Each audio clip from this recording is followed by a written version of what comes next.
4 years ago, I moved to Europe, and this is my first time back in a Latin American stage in 4 years, and it feels good. Feels really good. I should not be here, by the way, because this was the 1 month in the year that me and my team had agreed on no traveling Florencia. But then the Mind Valley team said, do you know where AFES is happening? And I said, no. And they said, Colombia. And I heard, Colombia. And I could feel my hips going, Shakira, Shakira. So here I am to talk about the one topic that is most close to my heart right now and I feel most passionate about, which is winning is a mindset. And today we're going to unlock 4 keys to produce magical results in our lives. Are you ready? Let's pretend we're Latin for a minute. Let me ask again. Are we ready? Yeah, that feels better. And I'm gonna start by sharing the story of a young boy with a big dream.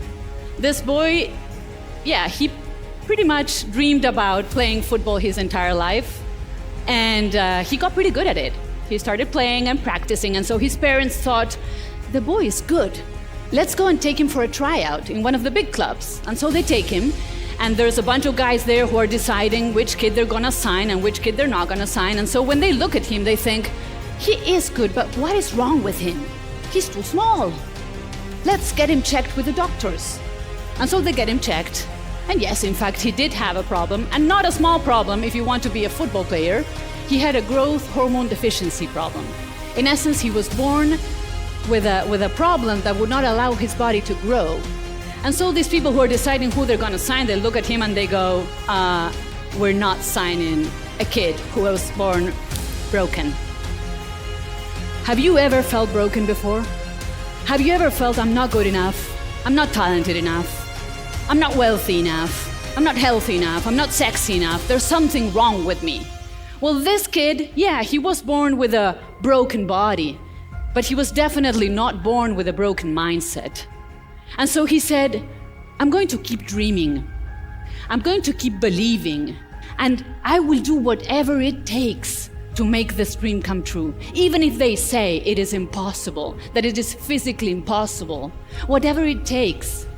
And if that means that every day I have to stick a needle in my leg just to see if my body will want to grow, I will do that.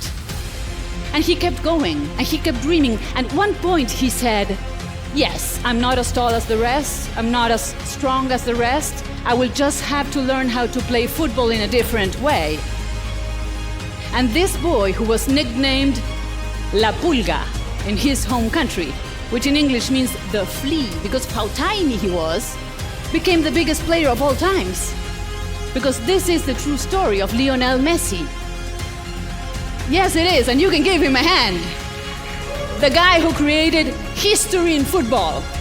The guy who just won a World Cup at age 35 after trying for 16 years. The guy who was named 7 times best player in the world in 3 different decades, which says a lot about him. And once he was asked, did you ever dream about this? And he said, I've been dreaming about this big dream my entire life. And the reason I admire this guy so much, it's not because of how well he plays football, and it's not because we were both born in the same country, but it is because of his extraordinary talent to take a problem. Just imagine wanting to play football and being born with that problem. He took a problem, transformed it into an opportunity using his mindset. And maybe you're looking at this and you think, cool story, Florencia, but just in case you didn't notice, I am no Lionel Messi.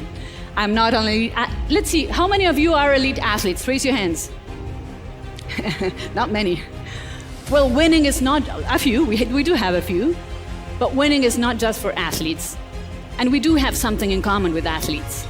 The distance between an elite athlete and a trophy is the exact same distance between you and your next big dream. This distance, the distance between our ears, it's in our mindset. And today we will see 4 practical ways to unlock crazy possibilities in our lives. So, step number 1, key number 1, have big dreams. Did you know that most people do not dream big enough? Even the ones who think they're dreaming big enough, they don't. Why do I know this? Because for many years I coach elite athletes. People who win World Cups, People who, they go for big things. When you talk to them in private, they're scared of dreaming big. I coach celebrities for many years. People who have fame, fortune, good looks, they have everything. You talk to them in private, they're scared of going big. Why do I know this? And this one might surprise you, because I teach this. About a year ago, I was talking with my son, my 10-year-old son, about having big dreams, and so the power of having a big, scary dream. And so he looks at me and he goes, "So, Mom, what's your next big dream?" And I say, "Well, I'm working on a new book." And he goes, "Oh, another book?" I go, "Well, honey, writing a book is a pretty big deal, He goes, "Yeah, Mom, but you said that dreams are supposed to be scary and exciting, and you've been doing that for many years. That's not scary for you." And I go, "Well, yeah, I'm also planning on growing the business." And he goes, "Mom, you're so boring. I want something scary and exciting." And so I look at him and I say, "Well, okay, listen, my boring job pays the bills, takes you on vacation, it's getting late, time to take a shower, go to bed." But that night, as I go to bed, it dawns on me, the kid was right. I was teaching this, and it had been a long time since I had my own big scary dream. It had been a long time. And so I realized that I was not the same Florencia I was 15 years ago. You see, at the beginning of my journey, I was a go-getter.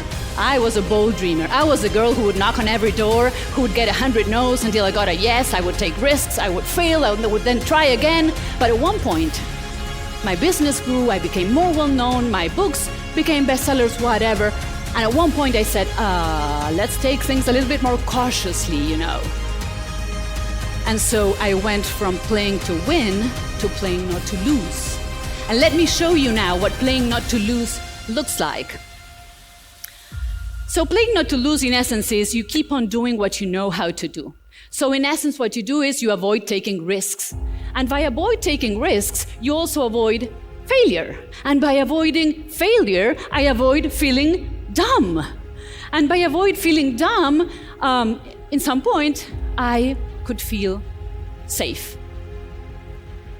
But do you sense a problem here? I could feel safe, but I was not growing. I was not growing anymore. Have you ever, let's do a quick thing. Close your eyes for a moment. It's a quick show of hands, nobody will see except me, so you can be brutally honest. Raise your hand if you have not had a big scary dream for a long time. Raise your hand. Raise your hand if you do have a big scary dream, but it's so far away that you feel completely disconnected from it. Raise your hand. Raise your hand if you deeply feel that you could be playing a bigger game than the one you're playing. Raise your hand. All right. Now you can open your eyes. And let me just tell you something. We're all together here. If you raise your hand, you're in the right place. If you did not raise your hand, you're in the right place. You know why? Because we all human beings have one thing in common. We all want to live the highest and the truest expression of ourselves. And so no matter where you are in your life right now, we all have a next level. Yet sometimes we don't even know what that next level looks like. A while ago, I was coaching a very famous athlete, very famous one, top of the game. He comes to me and he says, "I have a problem." And I say, "What's that?" And he says, "I have not won a Grand Slam in 2 years, and it's getting on me." And so I look at him and I say, "So what's your big dream?" And he says, "What do you mean?" "I want to go back to playing well. I want to go back to my level." And I said, "That's all? Come on, dream bigger. What's your dream?" He says, "Well, I would like to win a Grand Slam this year." "Okay, how fast do you want that to happen?"